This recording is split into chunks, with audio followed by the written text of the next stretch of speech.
Hello and welcome to the Climbing Daily Wednesday news show. Today, well, we're bringing you all the usual news, but we're also starting our Olympic build-up. T, you have been watching a lot of gymnastics currently. Yes. You enjoying the Olympics?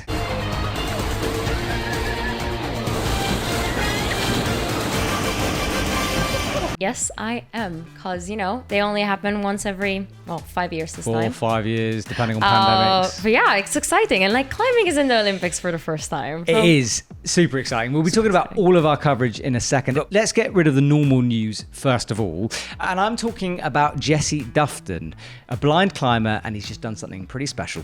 Jesse Dufton has climbed the E3 International at Kilt Rock in the Isle of Skye, as reported by UKC. Jesse was born with a degenerative eye condition that can only differentiate between light and dark in a very narrow field of view.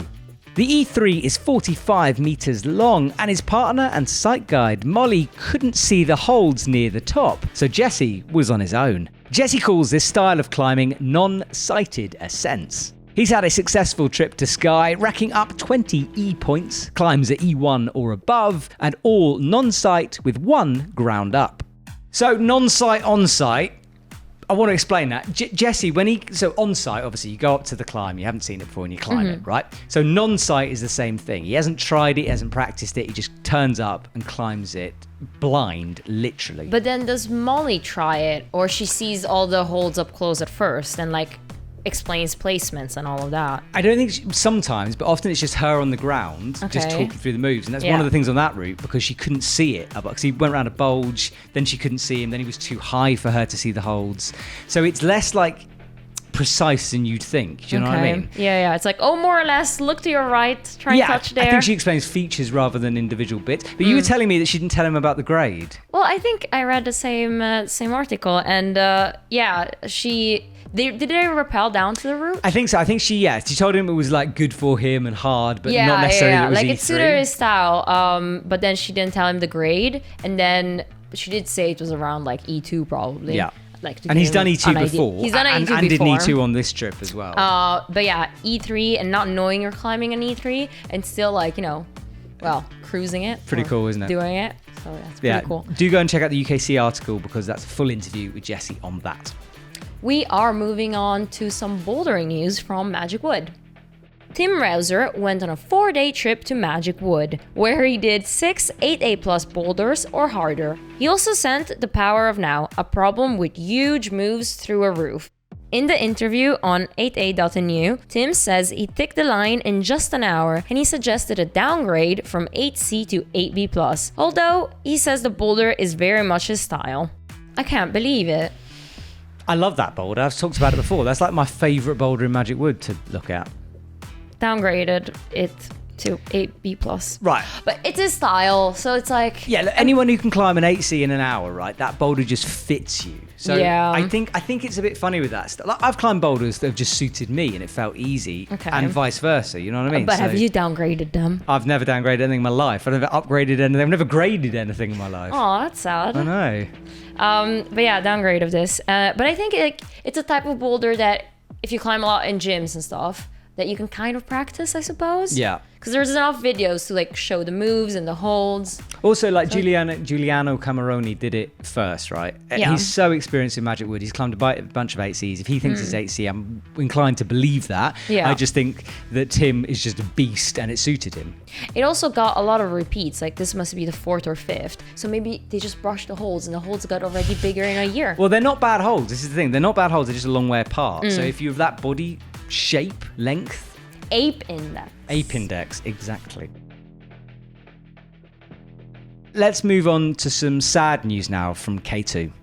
Rick Allen, a 66-year-old mountaineer from the UK who's previously won a Pile d'Or, was killed in an avalanche on the southeast face of K2. This was reported by UKC. He was attempting a new route with 2 other climbing partners, Jordi Toas and Stefan Keck. They were rescued with minor injuries.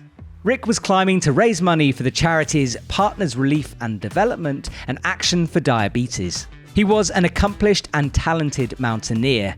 His body will be buried at the foot of K2 according to the wishes of his family. Such sad news. Rick was a well-respected member of the climbing community, and our thoughts are with his friends and family at this time. Okay, we're going to move on to some sport climbing news because Anak Verhoeven climbed a 9A. Anak Verhoeven, who recently retired from competition climbing, last summer ruptured a pulley and had surgery on it. Now, a year later, finger healed, she climbed La Prophétie des Grenouilles, a 9A in Fourneau, France. Good to see Anak back. Wow. Yeah, and like Anak back. Yeah. Rhymes. Poets, aren't we? Yes. Because she retired from competition climbing to concentrate more on outdoors. So cool to see that 9A going down. And after that, pulley injury. Ooh, yeah. Did you see the pictures? I didn't know. They're nasty. Yeah, they'll be on screen. But yeah, she ruptured it and like had a surgery right away on it. Ring finger on the right hand. Oh, Anak, wishing you well. You have obviously recovered, so congratulations on your recovery. We are moving on to more sport climbing news because we have a massive 9A roundup. 52-year-old Alfredo Weber climbed Pure Dreaming, a 9A in Arco, Italy. He hinted that the route was going to see another repeat pretty soon, and it did, by 12-year-old Andrea Cerleris. 17-year-old Italian climber Philipp Schenk has climbed Kein-Leit-Kein-Schatten, a 9A. When talking about the route, he said, "There are some discussions going on about the grade, if it's really 9A or maybe a hard 8C+. I needed just 2 sessions for it, but despite this, I really think the route deserves the 9A grade."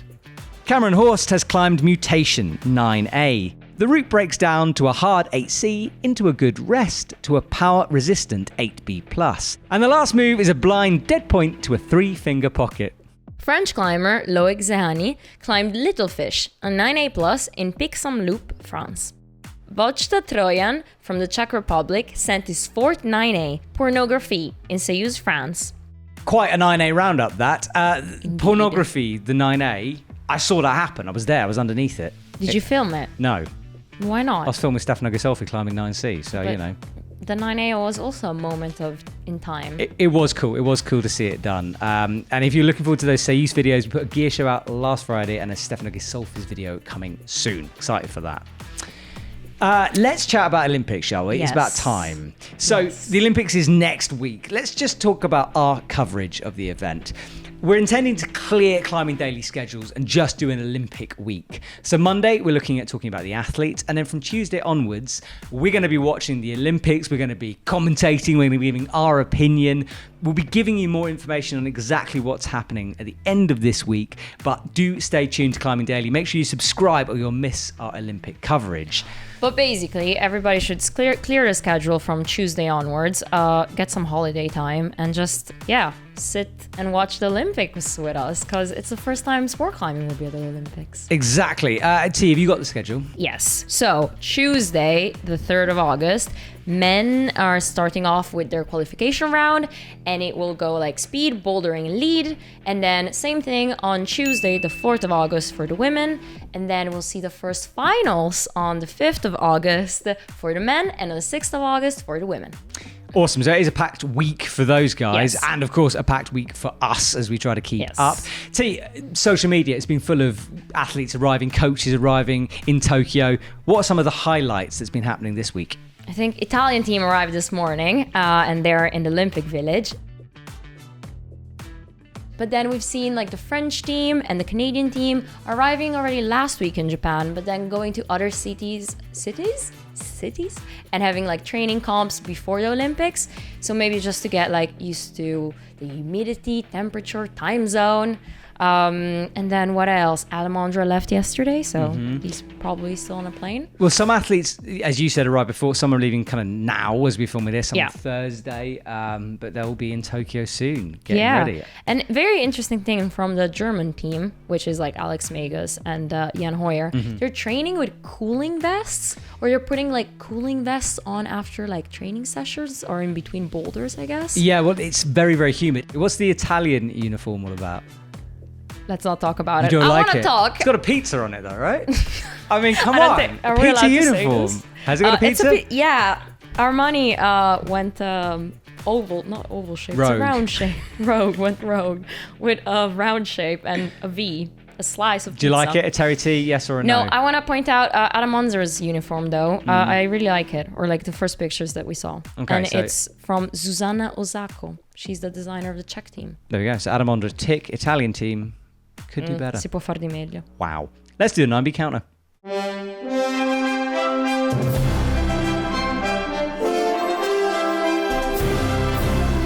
So Anak, she's on the women's 9A counter. Yeah, 1 point for her this year. Awesome. And then that's kind of it, I think, isn't it? Is it? Yes. Yeah, because Power of Now is not an 8C plus anyway. And it's now an 8B plus, maybe. No. Finito.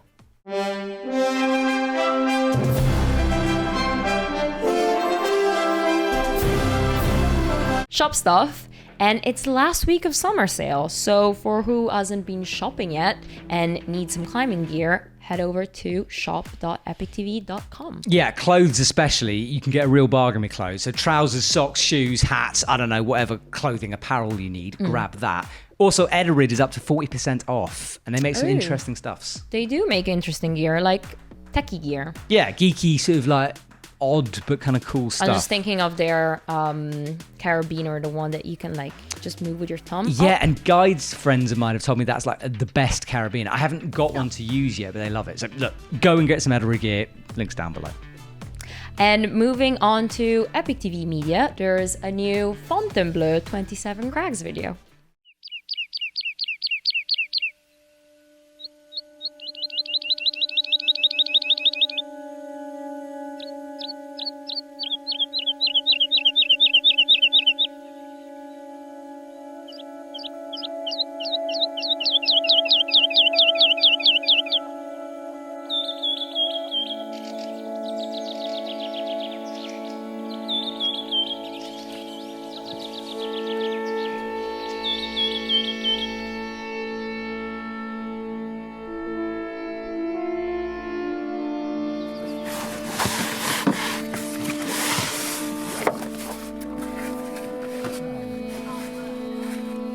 I like to be in the forest. Unfortunately, it's on my way to go to work. And sometimes I climb half an hour, sometimes 2 hours with my dogs, and I like to appreciate, the sunset or sunrise.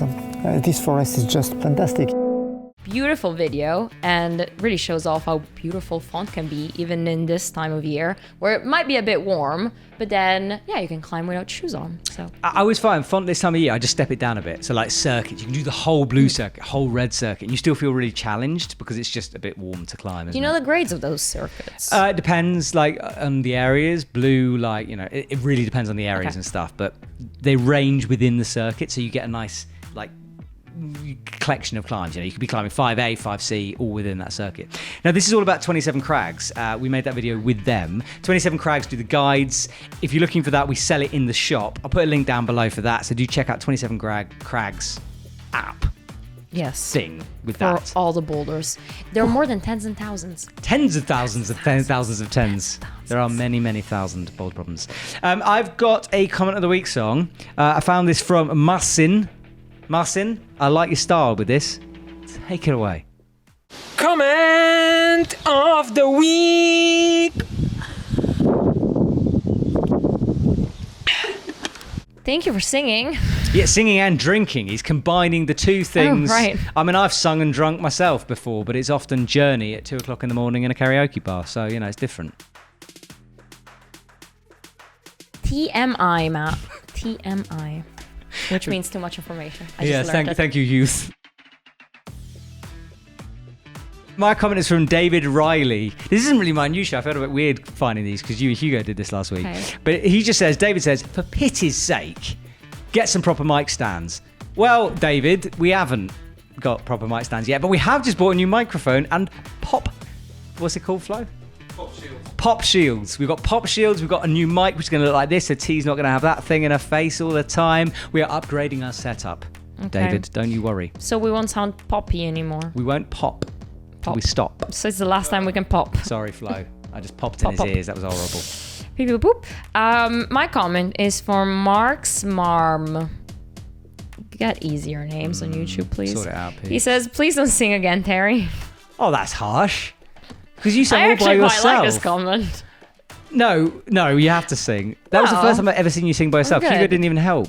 I always sing Taylor Swift. You do, but not in a comment of the week setting. Well, I tried last week. You did. I thought it was very good. Thank Voice you. of an angel serenading us to sleep on YouTube. Okay, you're just mocking me now. It's just beautiful. Basta. And that was it for the news show. But we'll be back every day next week. Yes, and of course this week as well. We've got videos coming every day this week. It's Climbing Daily, coming at you daily. Make sure you subscribe, and we will see you very soon.